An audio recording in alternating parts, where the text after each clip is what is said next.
How's it going, guys? This is my 2021 Mach-E, and it's lost over half its value in the last 2 years that I've owned it. So what's this? The biggest regret, the biggest and worst car decision I've ever made in my life.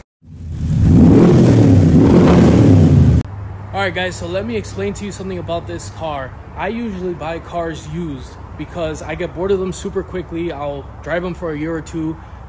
If I'm modifying them or something, then I will get bored of them less quickly. But even then, I just get the itch and start researching new cars, and I get excited, and then I want to change it up. So I'll usually buy used cars to get to help with the depreciation hit that the idiot that buys something new like this takes when they buy it new versus used. But I want to go over a couple of reasons why I bought this car new and why it made sense at the time with the information I had to buy it new.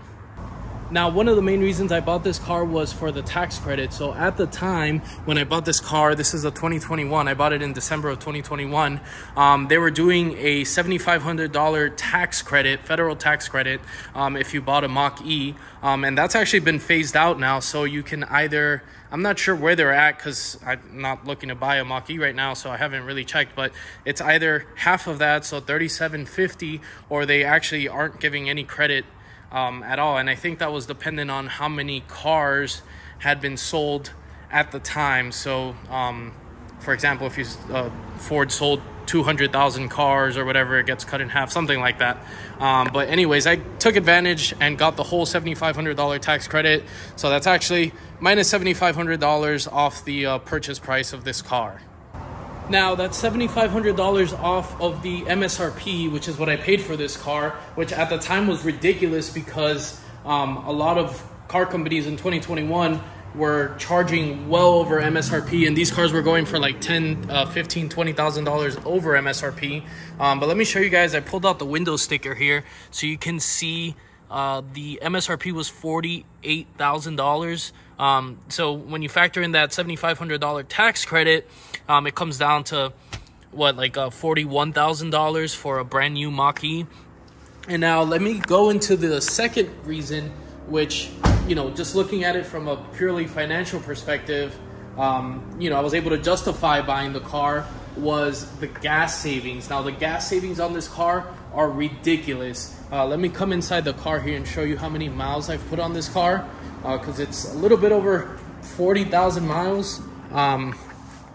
So I've put on 42,114 miles on this car. And I'm going to do a little bit of simple math here so you guys can see the difference between what I've paid on electricity on this car versus what I would have paid for a gas car, because this is actually the first time I'm doing the math, and it is very, very alarming how much money we waste on gas. It's insane. All right, so I pulled out my calculator here, and let me hit you guys with a little bit of math. So just a little backstory. Before I got this car, I had a 2018 Cadillac XT5, which is just like a little SUV, similar in size to the Mach-E, maybe a tiny bit bigger, but pretty similar. So that is a V6 gas car, so it would be pretty comparable to, you know, to the Mach-E in gas form. And that car got like roughly 17 miles per gallon. So if we compare, you know, 40,000 miles, if we divide those 40,000 miles that we've put on the Mach-E, if we divide those by 17 miles per gallon, which is what I was getting on the Cadillac XT5, and then we multiply that by, let's say, just to give an estimate, $4 per gallon, that's $9,411 on gas that I would have wasted over the 40,000 miles that I drove the Mach-E if it would have been the Cadillac. Over $9,000 just on gas. Now, I've paid a fraction of that on electricity. I literally just charge at home, just come home, plug in the car, and it's charged in the morning. So let me actually do some quick math on the electricity to show you the difference. So in my area, the residential electricity rate is 8 cents per kilowatt hour.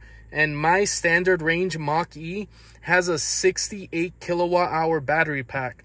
So we plug that into the calculator, and it costs an estimated $5.44 to get a full charge. Now, if we divide the 40,000 miles by 240 miles per charge, which is, I guess, roughly like a full charge for the Mach-E, and then multiply that by the $5.44 that it takes to get the full charge, it cost me $906 to drive 40,000 miles in this car, compared to over $9,000 in gas that it would have cost in my Cadillac XT5 SUV. I have actually never done that calculation before, so I was super impressed by these numbers. It's absolutely insane. It's insane, like $900 versus $9,000. So, I mean, you factor that in, you factor the tax credit, and you're like, man, wait, this actually starts to make sense. So I actually ran a little bit of these numbers beforehand just to convince myself that this was a good purchase, because again, this was a lot of money. I had never bought a brand new car before, and especially not that was, you know, over $45,000. It was $48,000. So it was a little bit you know, I felt a little bit reckless just because it was a lot of money. But then when you start factoring these things in, you're like, man, this actually makes a lot of sense. Now, I could go on and, you know, talk about the oil changes. So over 40,000 miles, you know, let's say you get an oil change every 5,000 miles, $100 in oil change. That's, you know, $800 right there that you're saving. On the brakes, you have the regen braking. So who knows when I'm going to have to change the brakes on this car, if ever at all, before I get rid of it. There's just so many benefits to the EV cars from a cost perspective. And yes, they're expensive up front, but you are getting a lot for them. And then, you know, the maintenance costs and all that stuff come down drastically when you're actually driving it. Okay, now to answer the question, am I an idiot by buying this car? Am I financially ruined? Because I've actually looked at the trade-in value on this car, and it's slightly depressing. And if you go on any of the Mach-E forums, you'll see people freaking out like, oh my God, I just bought this, you know, $60,000, $70,000 Mach-E, and now they want to give me, you know, half of the value on trade-in. Well, yeah, you bought a new car. That's what happens when you buy new cars. So, I mean, everyone, I don't know, on the forums, I've read a lot about it, and that's one question that gets asked a lot. Like, I'm scared to buy the car and then it depreciates and all this stuff. But when you run financially the numbers, if you're actually going to drive the crap out of this car like I have, you know, it starts to justify itself because you have so many savings just on gas, the tax credit, all that stuff. So am I financially ruined by buying this car? Absolutely not. I've actually saved money compared to some of the other cars I've owned, and I love driving this car. So when I drive this car and then I hop into my truck, my F-150, it's a 2018 F-150 with the 3.5 liter EcoBoost. That car, even though it has the 10-speed transmission that's super nice, it just feels like an ancient dinosaur compared to the Mach-E. The instant torque, the acceleration, just it's the smoothness, everything is beautiful compared to, that is basically like an ancient dinosaur of a car compared to the Mach-E.